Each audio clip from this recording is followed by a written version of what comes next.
You're back. And the fact that you're back means something.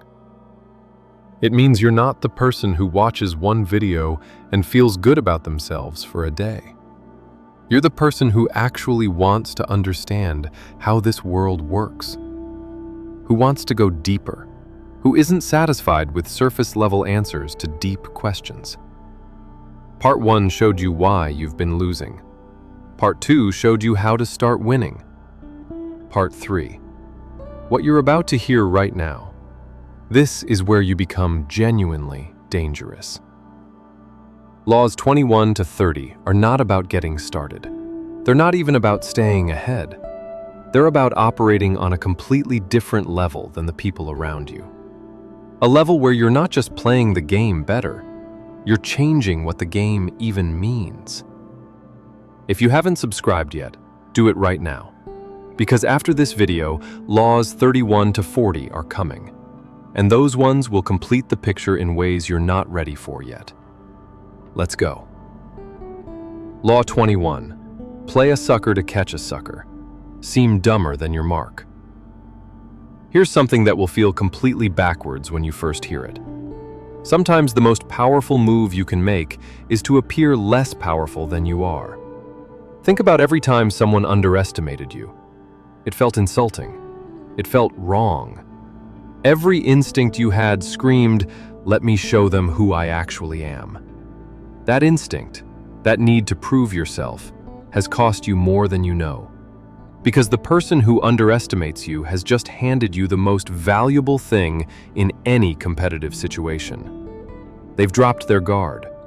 They stopped watching carefully. They started making moves based on a completely false picture of who they're dealing with. And you, if you're smart enough to let them keep that false picture just a little longer, can use that gap between what they think and what's actually true to position yourself perfectly before they realize what's happening.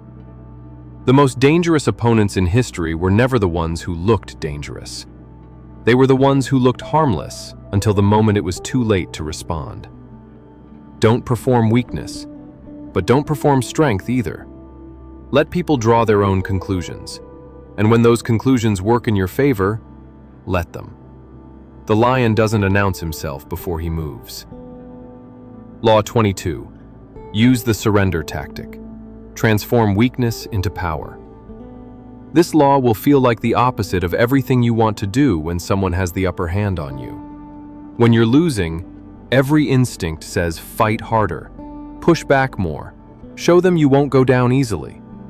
And that instinct, in many situations, is exactly what destroys you completely. Here's what actually works.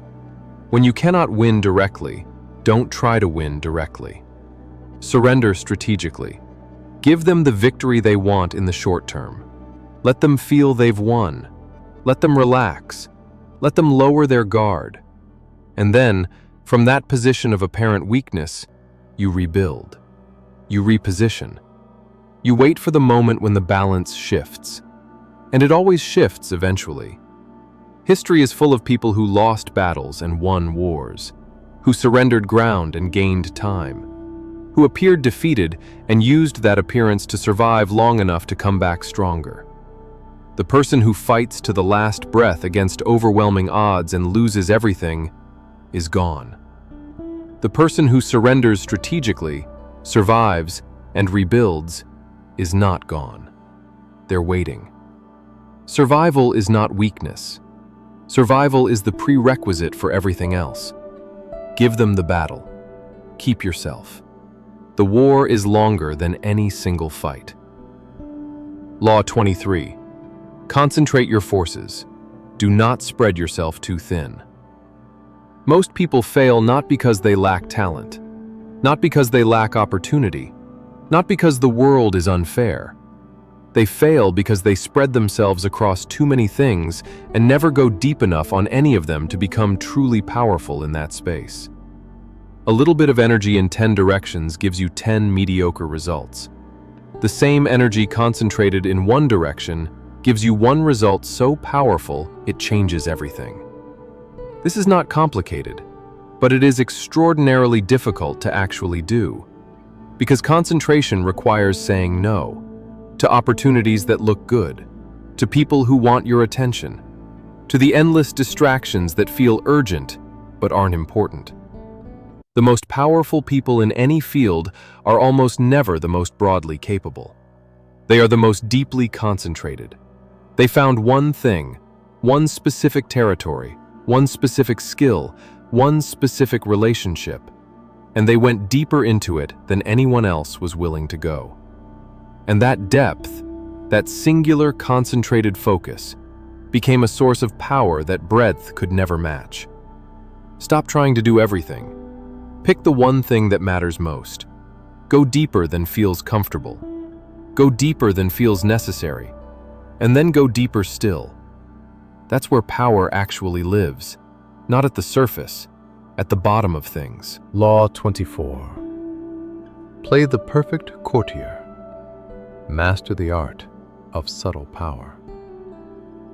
There is a particular skill that has separated influential people from merely capable people across every era of human history. It is not intelligence. It is not talent. It is not even ambition.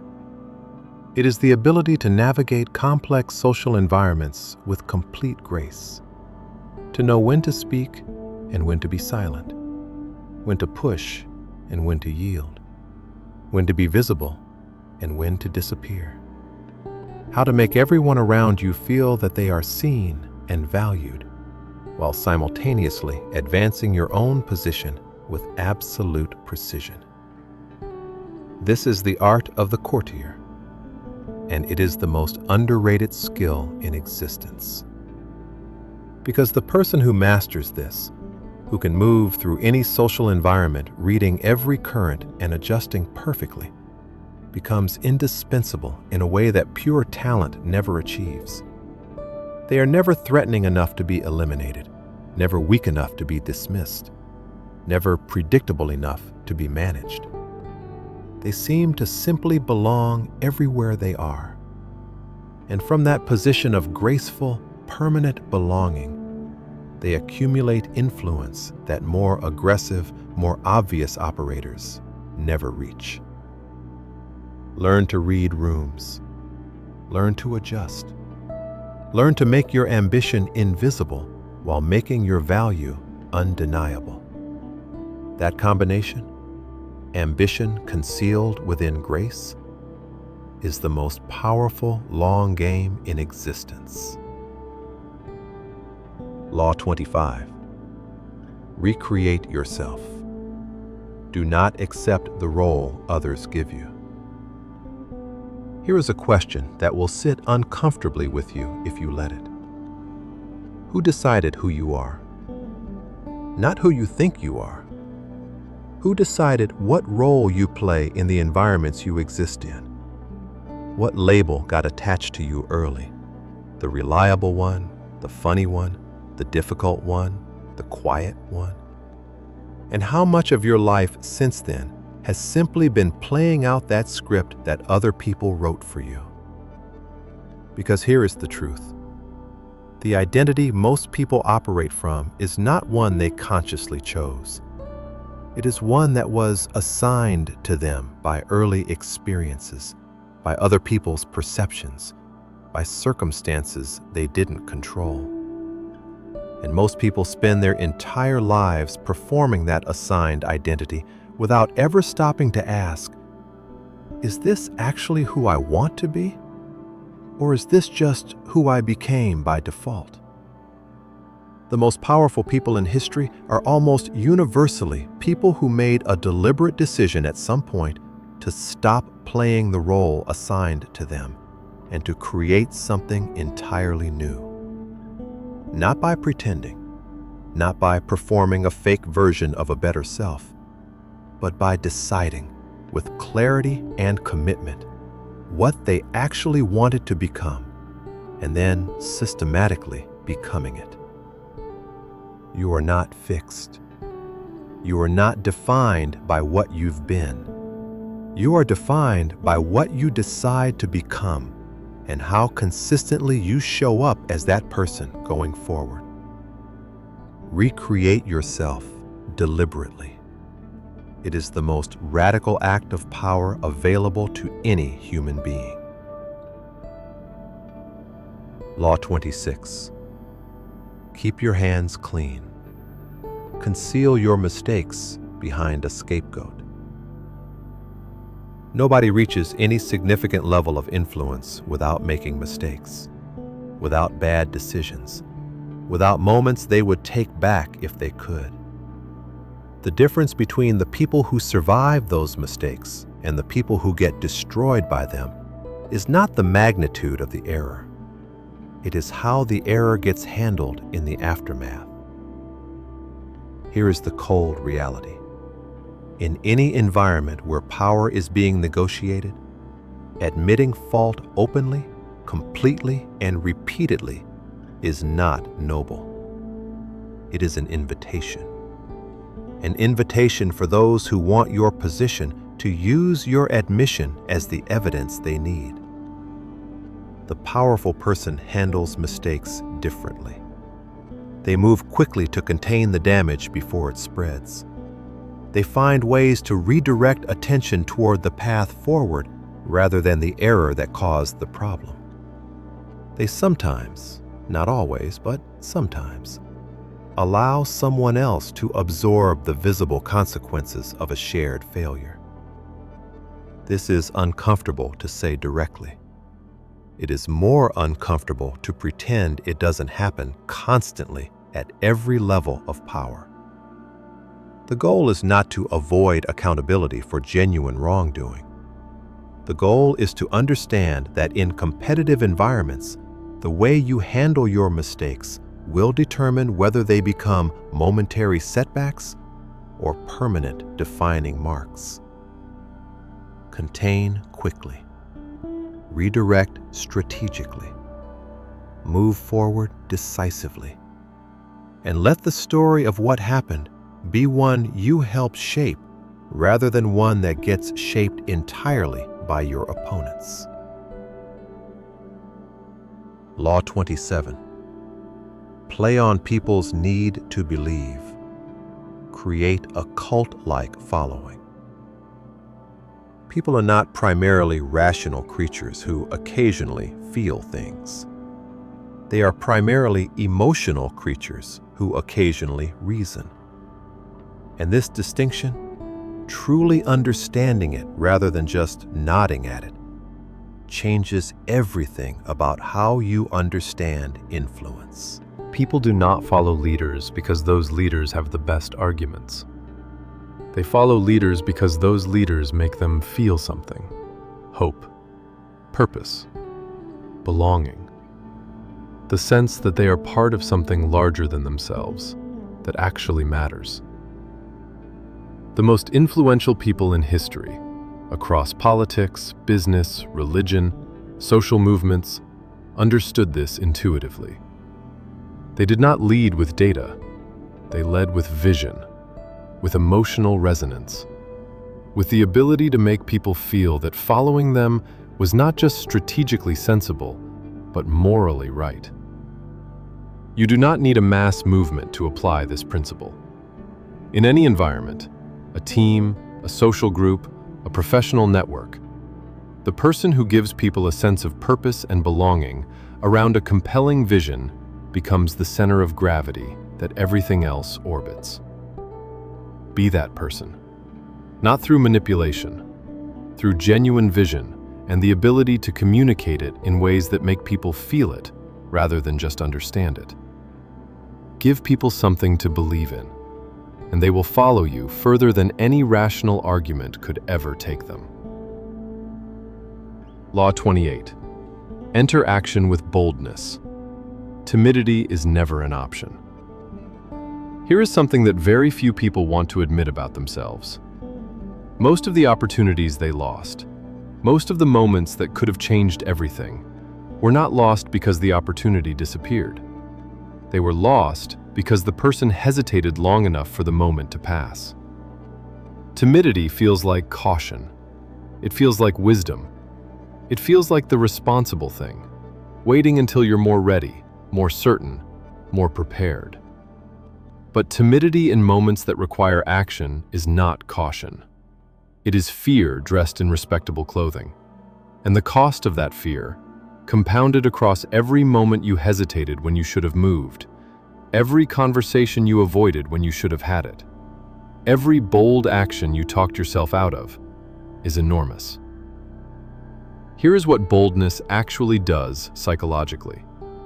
In any environment, the person who moves first, commits fully, and acts without visible hesitation creates a social reality that everyone else responds to. They become the one setting the terms, the one others are reacting to, the one who decided what this situation means. The timid person responds to realities others create. The bold person creates realities others respond to. There will never be a moment when you are completely ready, completely certain, completely prepared. That moment does not exist and never will. Move anyway. Move now. Move with everything you have.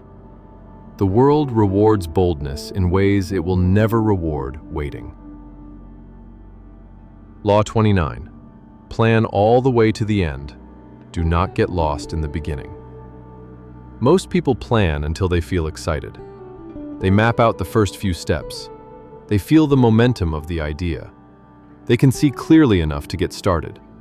And then they begin, full of energy, full of intention. And then reality starts happening. Complications, obstacles, unexpected consequences. People who respond differently than anticipated.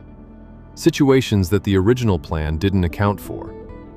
And without a clear picture of where they're actually going, without having thought all the way through to the end, they start improvising, reacting, making decisions based on immediate pressure rather than long-term direction. And the plan slowly becomes unrecognizable. And the outcome they reach is completely different from the one they intended. The powerful person plans differently. They start at the end. They define, with absolute clarity, exactly what success looks like when it's complete. And then they work backwards, identifying every obstacle, every likely complication, every decision point between here and there. Not because planning eliminates uncertainty, it doesn't, but because having thought all the way to the end means that when reality surprises you, and it will, you can adapt without losing your direction. Know where you're going before you take the first step. And never let the urgency of the beginning make you forget the clarity of the end. Law 30. Make your accomplishments seem effortless. Here is the final law for today, and it is one that quietly separates the truly powerful from those who simply work very hard.